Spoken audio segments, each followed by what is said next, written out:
Noodles அப்படின்னு சொன்னோன்னே சின்னவங்கலேருந்து பெரியவங்க வரைக்கும் எல்லாருக்கும் பிடித்த உணவு துரித உணவு. இந்த நூடுல்ஸை பற்றி நான் நிறைய சொல்ல போகிறது இல்லைங்க, ஏன்னா எல்லாம் உங்களுக்கே தெரியும். முக்கியமான விஷயத்தை மட்டும் ஷேர் பண்ணிக்கிறவங்க கூட. இந்த நூடுல்ஸ் வந்து பார்த்திங்கன்னா சைனாலேருந்து வந்திருந்தாலும் சைனாவில் செய்கிற நூடுல்ஸ் வந்து பார்த்திங்கன்னா 2 மினிட்ஸ் நூடுல்ஸ்லாம் கிடையாதுங்க. அவங்க நம்ம சமைக்கிற உணவுக்கு எவ்வளோ நேரம் ஆகுமோ அதே அளவு தான் அவங்க பாரம்பரிய நூடுல்ஸ் இருக்கும். ஆனால் நம்ம நாட்டில் கிடைக்கிற நூடுல்ஸ் எல்லாமே ரசாயனங்கள் அதிகமாக, கெமிக்கல்ஸ் அதிகமாக, உப்பு அதிகமாக. முக்கியமாக நம்ம ஒரு தகவல் சொல்லிக்கிறேங்க, ஷேர் பண்ணிக்கிறேன். நம்ம சாப்பிட்ற ஒரு நூடுல்ஸில் 100 கிராம் நூடுல்ஸில் 130 முதல் 600 மில்லிகிராம் தான் சோடியம் இருக்கணுங்க. இதுதான் வந்து உலக சுகாதார உணவு மையம் கட்டுப்பாட்டோடைய தகவல். ஆனால் இந்திய நூடுல்களில் இருக்குது பார்த்திங்கன்னா 821 மில்லிகிராம்லேருந்து 1943, அதாவது 821லேருந்து 1943 மில்லிகிராம் இருக்காமா. இப்படி சாப்பிட்டா என்னங்க ஆகுறது? அதுவும் நீங்கள் அடிக்கடி குழந்தைங்களுக்குலாம் கொடுத்தீங்கன்னா என்ன ஆகுறது? சரி, நம்ம செய்ய வேண்டிய குழந்தைகளுக்காக நம்ம செய்ய வேண்டிய அவசியமான வேலை என்ன? 2 மினிட்ஸ் நூடுல்ஸ்லாம் கொடுக்காதீங்க. இது என்னுடைய தாழ்மையான வேண்டுகோள்.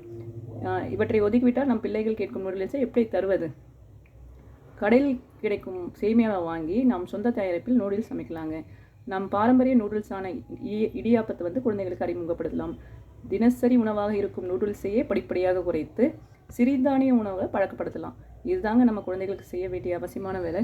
இன்னொரு விஷயம் என்னென்னா, இப்போ ஒரு குழந்தைக்கு வந்து அவங்க பெற்றோர்கள் எல்லாரும் வந்து பிஸ்கட் கொடுக்கக்கூடாது அப்படின்னு நினைக்கும்போது சுற்றி இருக்கிறவங்க தாத்தா பாட்டிகள், அத்தை மாமா, பெரியப்பா பெரியம்மா, சித்தி சித்தப்பா இவங்களும் வந்து கூட சேர்ந்து அவங்களுக்கு வந்து சப்போர்ட்டாக இருக்கணுங்க. எத்தனை நாள் நீ கொடுக்க மாட்டே அப்படின்னு நானும் பார்த்துட்றேன் அப்படின்னு சொல்லாதீங்க தயவுசெய்து. ஏன்னா ஒரு இன்றைய உணவு தான் நாளைக்கு ஆரோக்கியத்துக்கான அடிப்படைங்க.